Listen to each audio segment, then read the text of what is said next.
So I begin putting parts together. Just get it out of the way like I normally do. The beam rifle is one example. And even though there's that little sight here with a clear plastic that goes on it, that has to be put on after I put on all the layers of armor to represent the beam rifle. But we'll worry about that later. Right now, I'm going to begin removing the parts that make up the inner frame of the real Grey Justice. Now, I'm going to prepare the parts that are required to build this kit. And the inner frame itself will be painted, and I didn't realize that I completely I mean, I remembered I had to paint the charcoal parts, and I think we decided to... No, I think I decided to use NATO black for the purple. But for this, the inner frame, it has to have something to contrast. And I think the only thing I could recommend at this moment is gunmetal. Now, I'm not going to use lacquer-based gunmetal because we know what would happen if you do put it on. It'll strengthen the part, but it will also it'll probably break off. So this one I'll be using the acrylic version of gunmetal.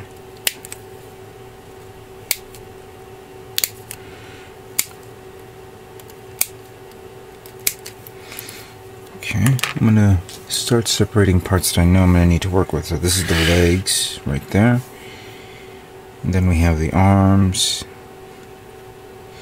It's interesting though. For the arms itself, the hands, there's 3 sets of hands. You have the fist hands, you have specialized hands like the one to hold the beam rifle, and then this hand, which is pretty, I kind of like this one, it's pretty nice. But there's only 2 of these. I mean, you only have 1 of this for the right hand, and you have the right hand for the beam rifle. And then, of course, you have the manipulator hands right there. So I'll have to think of what I'm going to use to show. I think I may... Don't know if I'm going to use this. Don't know. But I'll figure it out soon enough.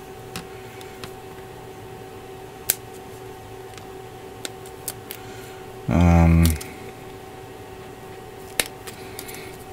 a side note, the SkaterCon has not released any information about you know what's required to build, or what's the theme at the show is going to be.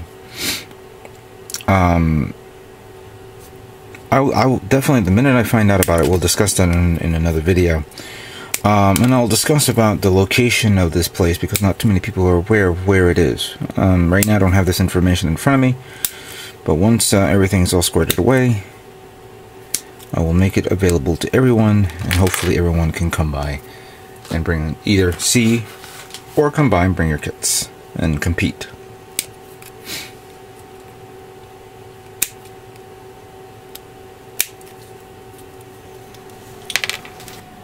Alright, so before I get started in painting the Justice, I decided to build the inner frame to see what it looks like before I completely, you know, paint this and then show it off. As you can see, I put on the arm wrist here, the arm guards here, the wrist armor here, so you can see what it looks like. It's very strong, very nice. I like this. I thought I can do something for the head, but the head is like multiple parts, so there's no way I can do a skeletal structure of the head. But the legs is really nice and very strong. As a matter of fact, let's turn this. Oops. So I'm always afraid of this, even though they're very strong. You can turn that here, and supposedly turn that here, but actually I can't do it here. I don't want to break it. I did it with this one. Here we go. This thing comes off easily, but hopefully I don't have to worry about that later. So there you go.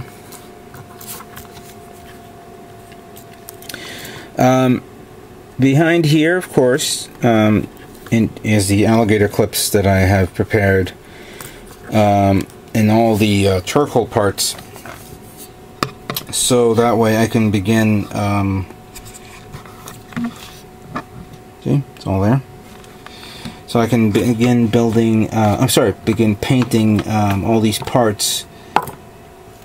The color that I want, and the color that I'm going to paint is going to be gunmetal, which is for some unknown reason, I don't see it here, but I have a distinct feeling I may have it by my airbrush stand.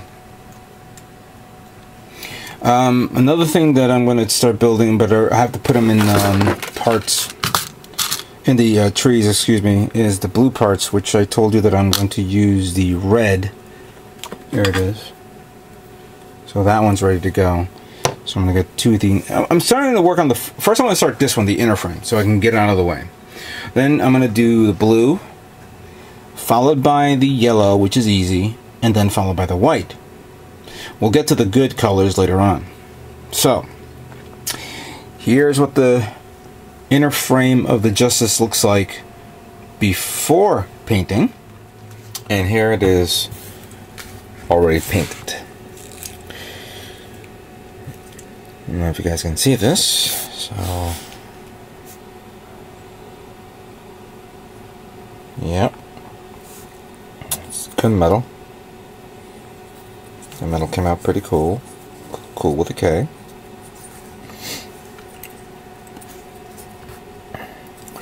And no, I did not airbrush this all in one shot, in one piece. I removed it all separate pieces and sprayed them evenly. This is all the acrylic paint, not the lacquer-based paint. So this part is done, as well as everything else on the top as well. Let me give you some examples here. This is the part of the backpack where I only concentrated on areas that was going to be exposed, because clearly the foot, the spacing of where the foot goes when the Justice is on the flying backpack, when it's in sled mode, I would call it. The thrusters here, the ventral thrusters, some trim here, which has also been covered. Pretty much I try to do everything there. And here's another nice trim part. I kind of like this one. So pretty much everything that was in this kit, in this part, I had to paint over. And it's held together slightly, but I will have to peel, remove the part. Another part that I painted was the beam rifle. Came out pretty good. I kind of like they had the little thing there sticking out, and I don't have to worry about it flipping it out, back and forth, just so I can put it on. Here's another one that's pretty good.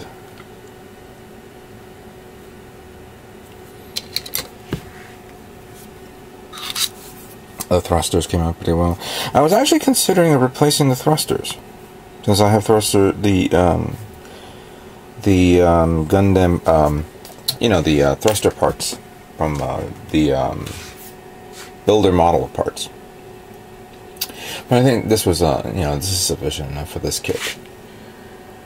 So I pretty much covered everything. I also decided to start painting on the blue.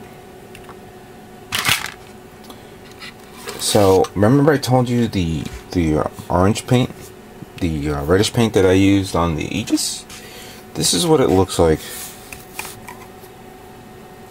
Actually, you know what? Let me see if I can change the angle of my camera so I can show you these guys in a different light.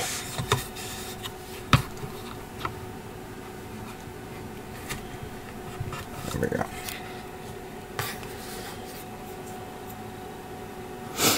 So here's the chest part painted in this color.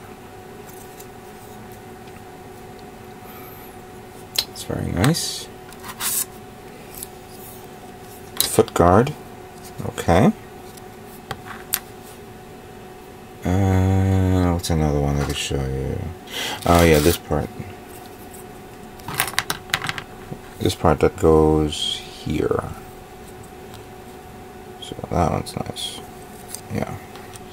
So all these orange, or these blue parts has now been painted the reddish tone color. That's out of the way. Another thing that I also painted that I may have to review, let's see, I'll do it right now, is the yellow. I redid the yellow on this, but I used I used a paint called chrome yellow. Apparently all my yellow paints, both well, it's all to me anyway, but they're all dried up, so I didn't have any yellow. I may have to buy more yellow. I have clear yellow, which could be used for, you know, the painting it chrome and then painting it yellow again. But yeah, right now this one came out okay. The V-fin for the head, and some of the smaller trim parts. I don't think I needed to go nuts over this. These came out okay. This one was a pain in the butt to actually put on because there was nothing to support it. I had to use a little bit of this and a little bit of, you know. Yeah, those came out okay. Alright, so pretty much I worked on, this kit is, you could say it's halfway done. I want to start removing all, I had to do this first because I don't have enough of these guys. So I had to get rid of, you know, paint the internal parts and the least amount of parts first before I get into the nitty-gritty parts painting, and that is these parts. So I have this. Oh, I have the white. That's easy. You don't need to see me paint that. And then I have the purple, which I'm going to paint flat black, which I'm going to let me review my paints first and make sure I have enough for everything. All right, let's continue on.